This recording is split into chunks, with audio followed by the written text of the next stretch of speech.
Paggising mo sa umaga at ganito kagandang makikita mo ay talaga namang hindi nakakasawang tingnan. May makikita kang mga nagtataasang mga bundok, malinaw na tubig na magandang paliguan. Kaya samahan niyo ako sa mga ganap ngayong araw. Maaga akong bumaba ng ilog at pumunta nga ako dito sa taniman ng aking biyanan para manalbos ng mga kamoteng gapang. Aba, mahal din to sa palengke kapag binili mo, nasa 25 pesos nga ang isang tali dito sa amin yan. Malaking tulong din talaga kapag meron kang sariling tanim. Mabuti na lang at may tanim itong aking biyanan. Meron din naman akong tanim noon sa likod ng aking bahay, kaso nga lang tinanggal ko na dahil nagmagapang nga ito sa bubong ng bahay. At nagkakaroon nga din siya ng malalaking uod na may balahibo pa, takot nga ako noon. Bago nga umalis yung aking asawa kanina ay sinabihan ko nga siya na talbos ng kamote ang gusto kong ulamin ngayong tanghali. Pasensya na nga kayo kung may maingay kayo naririnig dahil kasama ko nga yung aking maliit na pamangkin dito sa bahay. Lagain ko lang yung talbos ng kamote at lalagyan ko lang ng kaunting kamatis na may bagong at may sibuyas. Ang sarap na nun. Kapag ganito nga yung ulam ko ay marami ako nakakain na kanin. Ewan ko nga ba, pero mahilig talaga ako sa kamatis. Pagkatapos kong manalbos ay nag-ikot-ikot naman ako dito sa mga naglalakihang bato. Ewan ko nga ba kung bakit paano nagkaroon ng malalaking bato dito. Wala akong videographer niyan at ako nga lang din ang kumukuha sa aking sarili. Kaya nakakapagod din yung pabalik-balik ka sa cellphone mo para makakuha ka lang ng magandang shot at video. Ilang oras din ang inabot ko dito sa ilog, mga 2 oras din yata. Ilang buwan na rin na hindi ako nakakababa dito kaya sinulit ko na. Gumanda na nga rin ulit ngayon ang tubig sa ilog dahil malinis na siya. Tapos na kasi yung ginagawang dam sa taas kaya hindi na siya naglalabo. Pwede na ulit dito maligo, maglaba at maghugas na rin ng mga pinggan para tipid sa tubig.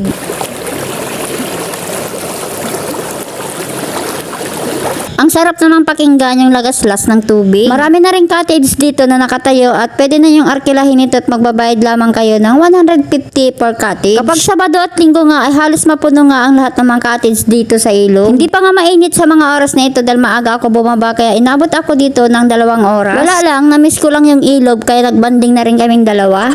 Noong nasa taas pa nga kami nakatira ay dito nga kami sa ilog naglalaba at nagbabanlaw. Minsan dito rin ako sa ilog naghuhugas ng pinggan pero binabanlawan ko rin pag umuwi na ako ng bahay. Minsan dito rin ako naliligo pero nagbabanlaw rin ako sa bahay. Dito nga rin natutong lumangoy ang aking mga anak. Ang trainer nga nila ay yung kanilang tatay. Ako lang talaga yung bukod tanging hindi natuto. Kayo ba, ilang taon kayo nung natuto kayong lumangoy? Kaya kapag may nagyayaya na mag-swimming ay hindi nga ako naliligo dahil takot nga ako sa malalim. Ewan ko nga bakit na anong turo ng aking asawa noon na hindi talaga ako natuto. Nakakaligo naman ako sa swimming pool kapag may pambata dahil yun nga ay mababaw. So ito na nga, pagkatapos kong mag-ikot-ikot sa ilog ay hindi pa nga ako tapos sa manalbos ng mga kamoteng gapang. Kumuha na rin ako dito ng talbos ng sitaw dahil masarap itong isalad. Nakukulangan pa kasi ako sa mga kinuha ko kaya dinagdagan ko pa. Nung buntis nga ako sa aking pangalawang anak ay lagi nga ako nag-uulam nito. Marami kasing tanim na gulay noon ng aking biyanan sa paligid ng bahay. Mahilig kasi siya magtanim-tanim at ito rin yung hanap buhay niya noon. Ito nga yung aking biyanan na napakasipag na kahit may edad na ay maliksi pa rin kumilos. At siya lang mag-isa ang gumawa sa bahay niya na yan. Hanggang dito na lang muna ang ating for today's video. Thank you for watching.